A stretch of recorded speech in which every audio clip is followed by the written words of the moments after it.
বাংলাদেশ। নতুন ইতিহাসের পথে বাংলার মেয়েরা। অস্ট্রেলিয়ায় এশিয়ান কাপে মাঠে নামার সাথে সাথে দেশের নারী ফুটবলের সৃষ্টি হবে নতুন ইতিহাস। শুধু অংশগ্রহণই নয়, এই আসরে সেরা ৬ থাকতে চায় লাল সবুজরা।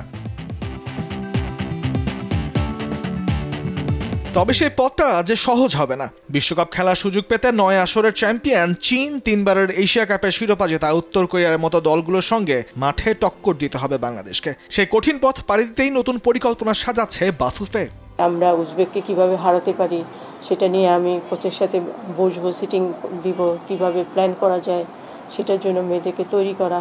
অস্ট্রেলিয়ার কন্ডিশন বড় বাধা হতে পারে ফুটবলের টাইগ্রেসদের জন্য। তারই জন্য স্পেন অথবা ইউরোপের কোনো দেশে নারীদের দীর্ঘমেয়াদী ক্যাম্প করাতে চায় বাফুফে। আমার মাথায় স্পেন আছে, আমরা স্পেনের সাথেও কমিউনিকেট করব। আমরা দেখবো ওখানকার ওয়েদার কি, সেই ওয়েদার যদি গরম হয় মিডল ইস্টে চলে যাবে টিম। এদিকে এশিয়ান কাপের প্রস্তুতির জন্য জাপান, দক্ষিণ কোরিয়ার মতো দলগুলোর সাথে ম্যাচ খেলারও পরিকল্পনা রয়েছে বাংলাদেশের।